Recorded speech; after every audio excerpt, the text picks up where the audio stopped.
What is up, Elevation Nation and Sammy? What's going on, dude? What's up? Coming to you live from Boston, bro. Ooh, too loud, too loud. Elevation Nation does not like loud Sam. Let's get medium Sam. What's going on, Sam? Nothing much, man. Coming to you live from Boston, Massachusetts. Working from here this week. Never been to Beantown before. Beantown? B-Town? See, I don't even know. But yeah. It's called Boston. Okay. Thank you, Parker. Thank you so no, much. put your mic down because it's making a bunch of noises. It's down. It's on the ground. Okay, cool.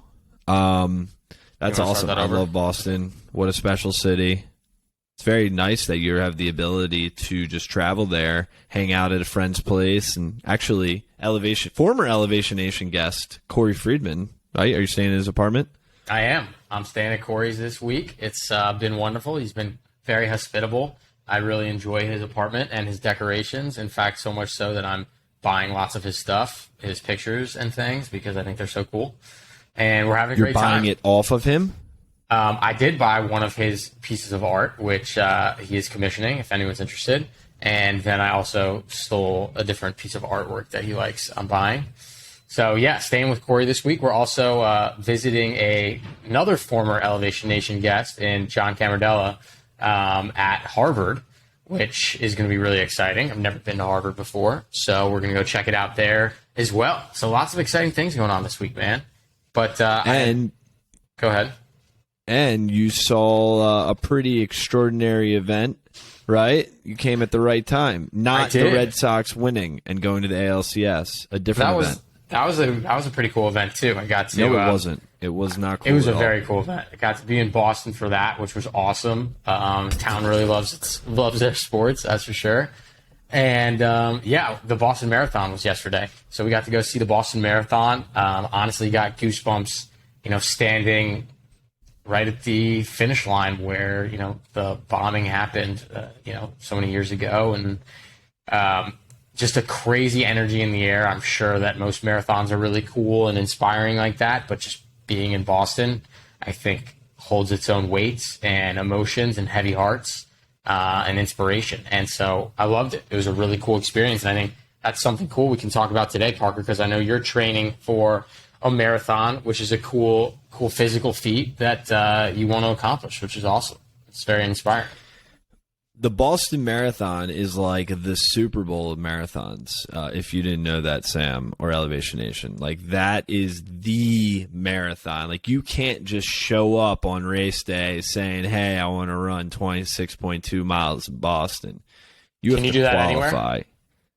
Not necessarily. There's a lot you have to qualify for, but the Boston Marathon is like the penultimate marathon that people run. Like, the best runners in the world race in that race. But yeah, I am 7 weeks away from my first marathon, and I told Elevation Nation back in January that one of my goals this year in 2021 was to run a freaking marathon.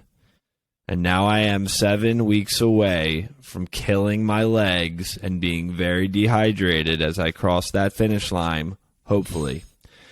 But it's been a wild experience, man. And like I was watching actually the Boston Marathon. It's so legit. It was on TV. I was like watching. I'm like watching these guys. I'm like, dang, like what's going through their mind right now as they're like crossing the finish line?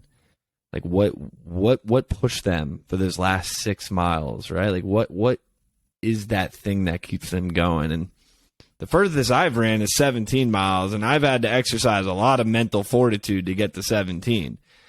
But to get to 26, I don't know, man. I mean, what was your takeaway? What was your observations as those people finished the race, and they were just kind of like standing there, and like, were they happy? Were they excited? Were they like sad that they were caught? Like, what was up? I'm curious. I want to know because I'm going to be living it.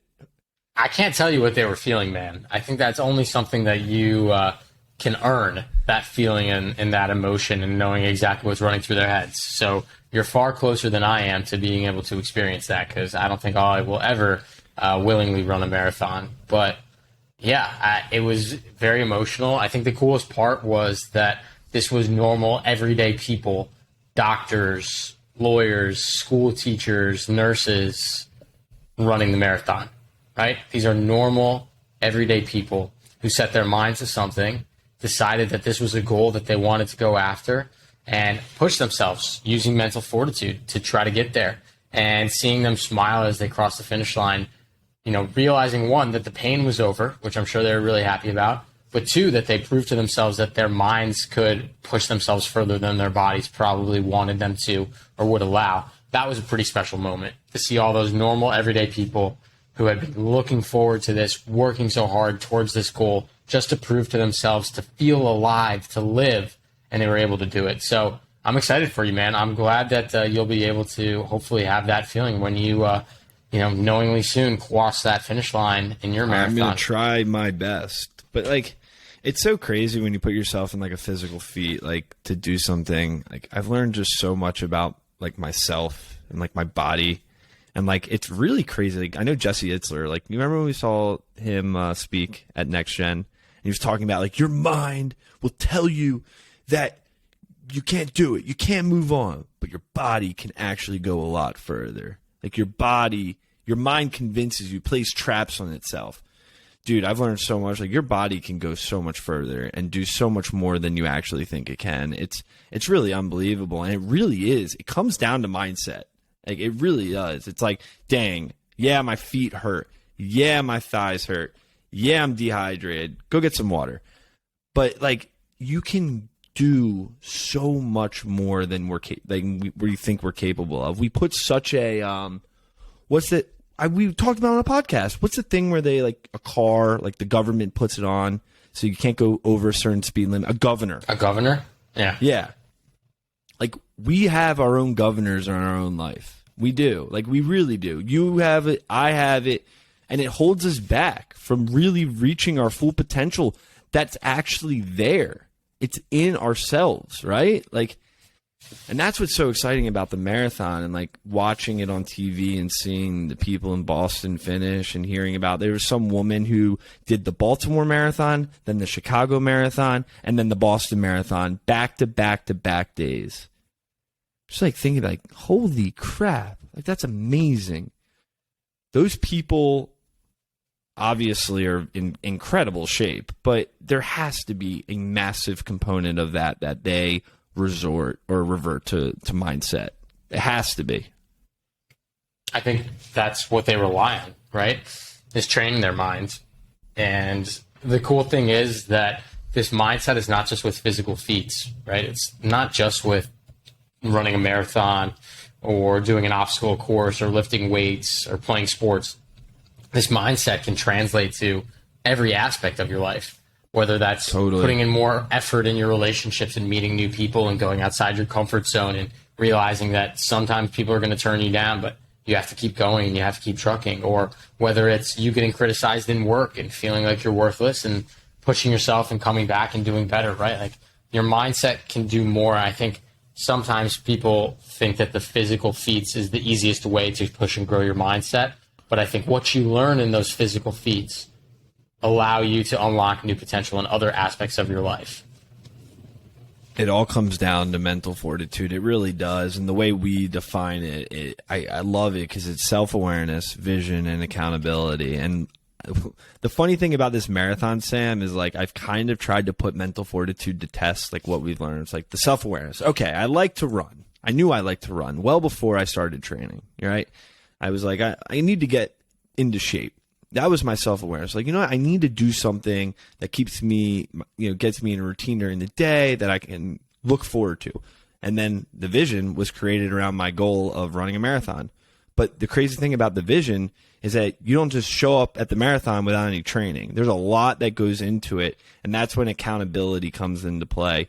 The mornings I've had to wake up at 6:30 in the morning to go for a 4-mile run, 8-mile run, 4-mile run, those weekend runs. I mean, the amount of miles that you have to put on and hold yourself accountable so that you're able to then do it is, that's mental fortitude. And what's so cool to your point is I think that my favorite thing about this, yes, the running the marathon, crossing the finish line, it's going to be great.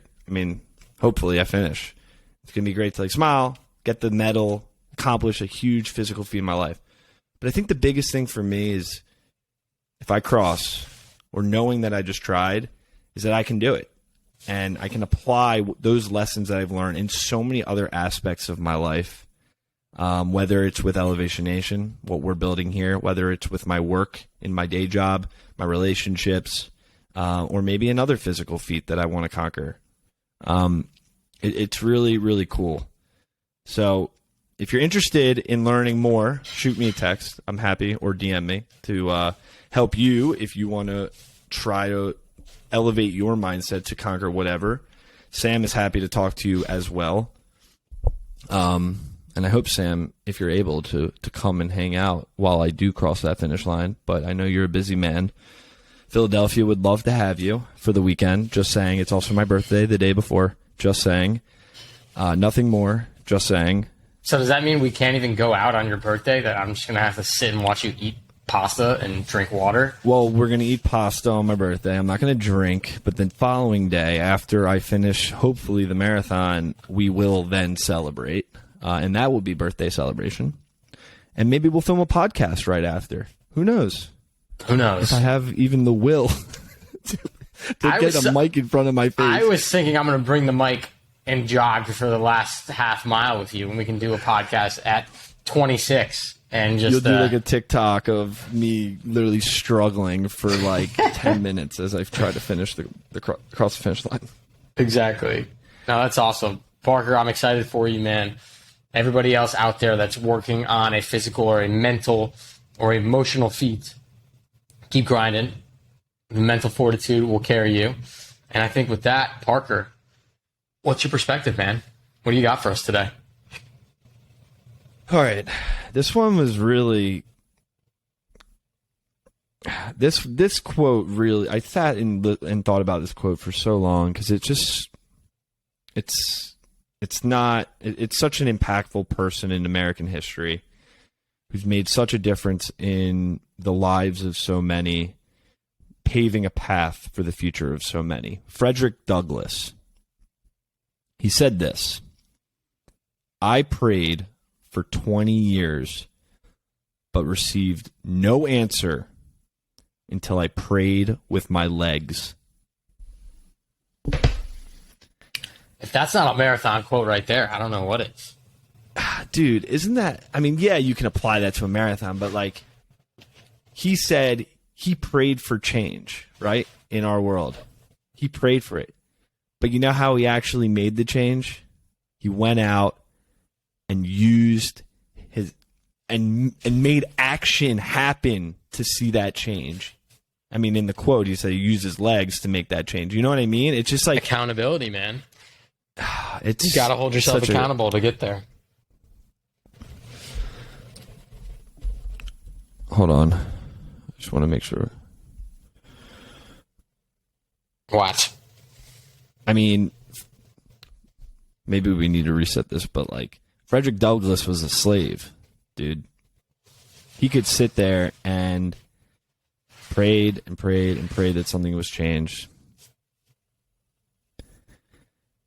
And he took action. And he made a change in his life. He made a change and paved the path for so many other people as an abolitionist of slavery. And it's a powerful quote. So that it is. Sam, with that, it's Fortitude in 15. And next week is going to be a fun Fortitude in 15. Yes, it will. Check out our interview this week with Matt Ducko. He does advanced work for the Biden administration, currently getting his master's at Johns Hopkins. We talk about repairing the world, making an impact on society, some of the issues that he thinks is facing our generation, the burden that we're stuck with, and what to do when you get kicked in the teeth. It's an awesome conversation. So, Elevation Nation, until next week, go run your marathons. Peace. Peace. Oh.